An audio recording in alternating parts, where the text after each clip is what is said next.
Now let's talk about inverse functions. So what does it actually mean for a function to be an inverse of each other? Well, it simply means that they undo each other. So we can write it as if g and f are inverses, then g of f of x or f of g of x will undo each other and therefore just be equal to x. We'll input it into one function and it'll get an output, and the inverse function will simply undo that and will end up right back where we started with x. So this is what it means for functions to be inverses. But what does this actually mean for derivatives? Well, there is another graphical understanding of inverses. You see, when I have a function and I take the inverse, every point AB that's on the function becomes the point BA on the inverse. I'm going to write the inverse as f to the -1. This is the most common inverse notation. Because remember, if we're undoing each other, the output has to become the input, and the input becomes the output. So what this actually means, if you were to plot it out, if you were to plot out a graph and then plot out the inverse would be the same as the original graph flipped about the line of y is equal to x. And here's what that means for the slope. Let's really quickly look at a linear line. Y is equal to 3x.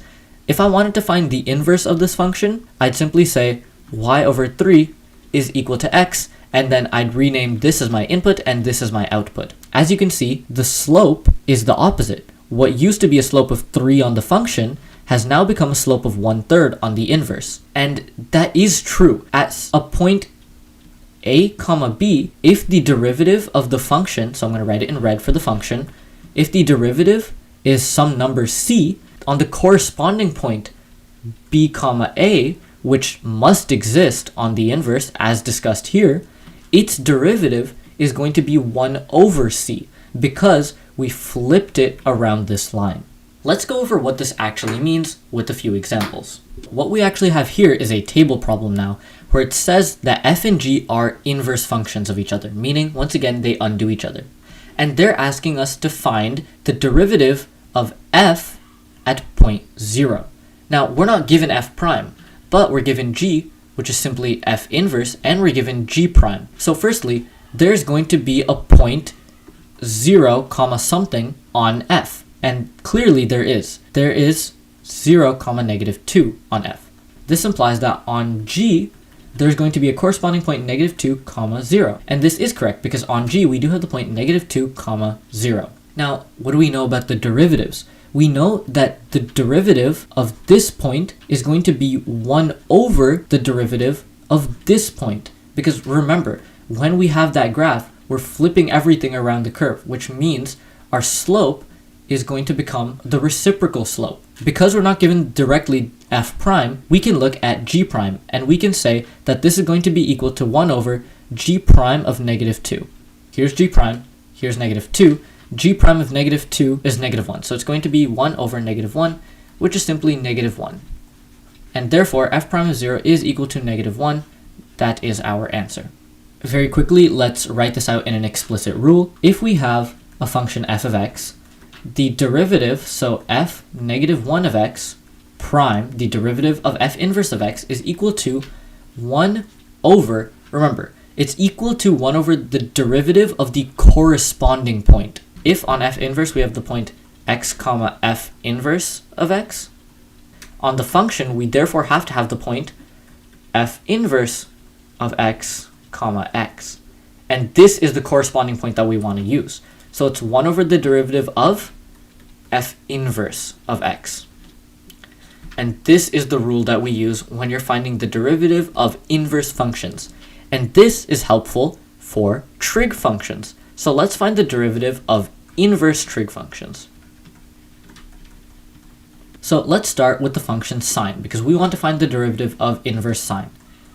Sine x is equal to y. What does this mean? That means when we input some angle x, we're going to get some ratio y. Because remember, sine is a ratio of the opposite over the hypotenuse. The inverse function of this is, well, sine inverse, also known as arcsine of x. This implies that arcsine y is equal to x, which means when we input a ratio, arcsine will give us an angle. Let's look at our formula for inverses once again. It's 1 over f prime f inverse of x. If this sine of x is our f of x, f prime is simply cosine of x. So it's going to be 1 over cosine of x of something, and f inverse is exactly what we're trying to find the derivative of. It's arcsine. So cos of arcsine of x. What does this actually mean? Well, this may look slightly complicated, but it's not. And you can see that if we draw a triangle. Firstly, let's write out arcsine x. Remember, we're inputting a ratio and we're getting out an angle. So is equal to some angle. I'm going to call the angle theta. Arcsine x is equal to some angle theta. And what we really want to find, we want to find cos theta. So let's draw a triangle.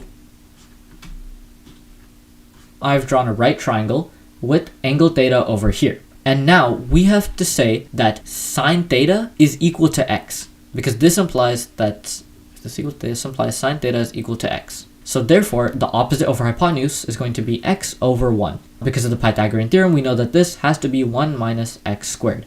And now, remember, what we really want to find is actually cosine of angle theta. Cosine theta is simply the adjacent over the hypotenuse. So cosine theta is going to equal 1 minus x squared. And our full derivative is 1 over cosine theta, which is equal to 1 divided by square root of 1 minus x squared. And this right here is the derivative of arcsine x. Let's do the same process for arccosine and arctangent, just to make sure that we know how it works. So once again, cosine x is equal to y, and let's write down our formula. 1 over f prime f inverse of x equal to 1 over, remember, derivative of cosine is a negative sign, 1 over negative sign arc cos of x. This is our formula for the derivative of arc cos. Let's draw out another triangle. But this time, this is equal to some angle theta, and we know that cosine of some angle theta is equal to x. If I were to draw my angle theta over here, I know that my adjacent over hypotenuse has to be x over 1. And therefore, this, once again, has the same measure as the unknown side from earlier, 1 minus x squared. If we plug in sine, or negative sine of theta, it's simply going to be 1 minus x squared over 1. And because of this negative, we're going to put a negative here. If our entire derivative is 1 over that, our entire derivative is therefore equal to negative 1 over square root of 1 minus x squared. And this right here is the derivative of arccosine. Let's look at the derivative for arctangent, which works in the exact same way. Tan x is equal to y, and our formula for the derivative of the inverse, 1 over f prime f inverse of x. The derivative of tangent, as we went over, is secant squared, so 1 over secant squared of arctan. Our third and final triangle, there we go. This is going to be an angle theta, and tan theta is equal to x. So our opposite over our adjacent is equal to x. Therefore, our hypotenuse is 1 plus x squared. So secant, what is secant? Secant is equal to 1 over cosine. So our sec theta is simply going to be 1 plus x squared, because it's the hypotenuse over the adjacent. And if we square both sides, our secant squared theta is equal to 1 plus x squared, which means this is equal to this entire expression. So our final derivative of arctangent is 1 divided by 1 plus x squared.